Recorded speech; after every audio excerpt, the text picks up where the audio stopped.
بسم اللہ الرحمن الرحیم۔ احکام القرآن، چھٹواں حصہ، فہرست موضوعات تفہیم القرآن، جلد اول، عنوان احکام القرآن، صفحہ 243 244، سورہ آل عمران، آیت 28۔ اعوذ باللہ من الشیطان الرجیم، بسم اللہ الرحمن الرحیم۔ لا يتخذ المؤمنون الكافرین اولیاء من دون المؤمنین ومن يفعل ذلك فليس من اللہ فی شیء الا ان تتقوا منهم تقاۃ وَيُحَذِّرُكُمُ اللَّهُ نَفْسَهُ وَإِلَى اللَّهِ الْمَصِيرُ۔ مومنین اہل ایمان کو چھوڑ کر کافروں کو اپنا رفیق اور دوست ہرگز نہ بنائیں۔ جو ایسا کرے گا اس کا اللہ سے کوئی تعلق نہیں۔ ہاں، یہ معاف ہے کہ تم ان کے ظلم سے بچنے کے لیے بظاہر ایسا طرز عمل اختیار کر جاؤ، مگر اللہ تمہیں اپنے آپ سے ڈراتا ہے اور تمہیں اسی کی طرف پلٹ کر جانا ہے۔ ہاں، یہ معاف ہے کہ تم ان کے ظلم سے بچنے کے لیے بظاہر ایسا طرز عمل اختیار کر جاؤ۔ یعنی اگر کوئی مومن کسی دشمن اسلام جماعت کے چنگل میں پھنس گیا ہو اور اسے ان کے ظلم و ستم کا خوف ہو تو اس کو اجازت ہے کہ اپنے ایمان کو چھپائے رکھے اور کفار کے ساتھ بظاہر اس طرح رہے کہ گویا انہی میں کا ایک آدمی ہے، یا اگر اس کا مسلمان ہونا ظاہر ہو گیا ہو تو اپنی جان بچانے کے لیے وہ کفار کے ساتھ دوستانہ رویے کا اظہار کر سکتا ہے، حتیٰ کہ شدید خوف کی حالت میں جو شخص برداشت کی طاقت نہ رکھتا ہو اس کو کلمہ کفر تک کہہ جانے کی رخصت ہے۔ مگر اللہ تمہیں اپنے آپ سے ڈراتا ہے اور تمہیں اسی کی طرف پلٹ کر جانا ہے۔ یعنی کہیں انسانوں کا خوف تم پر اتنا نہ چھا جائے کہ خدا کا خوف دل سے نکل جائے۔ انسان حد سے حد تمہاری دنیا بگاڑ سکتے ہیں، مگر خدا تمہیں ہمیشگی کا عذاب دے سکتا ہے۔ لہٰذا اپنے بچاؤ کے لیے اگر بدرجہ مجبوری کبھی کفار کے ساتھ تقیہ کرنا پڑے تو بس اس حد تک ہونا چاہیے کہ اسلام کے مشن اور اسلامی جماعت کے مفاد اور کسی مسلمان کی جان و مال کو نقصان پہنچائے بغیر تم اپنی جان و مال کا تحفظ کر لو۔ لیکن خبردار، کفر اور کفار کی کوئی ایسی خدمت تمہارے ہاتھوں انجام نہ ہونے پائے جس سے اسلام کے مقابلے میں کفر کو فروغ حاصل ہو۔ کفر کو فروغ حاصل ہونے اور مسلمانوں پر کفار کے غالب آ جانے کا امکان ہو۔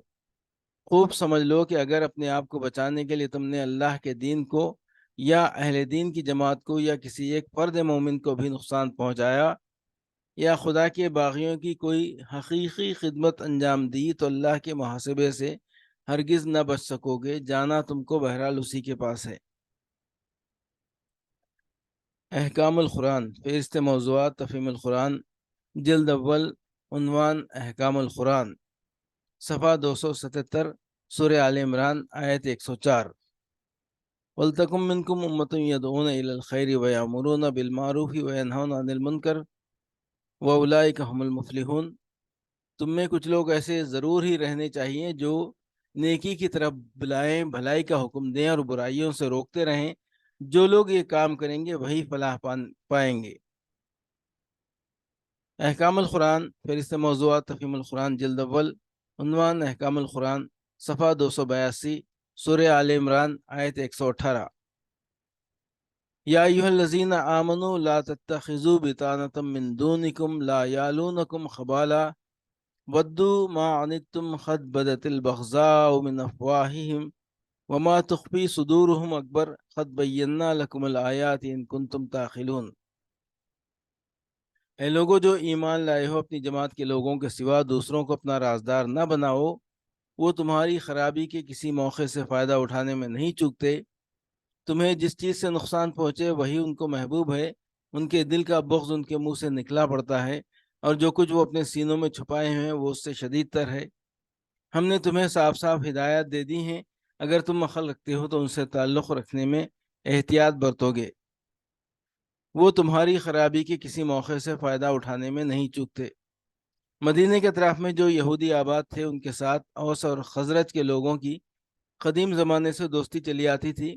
انفرادی طور پر بھی ان قبیلوں کے افراد ان کے افراد سے دوستانہ تعلقات رکھتے تھے اور قبائلی حیثیت سے بھی یہ اور وہ ایک دوسرے کے ہمسایہ اور حلیف تھے۔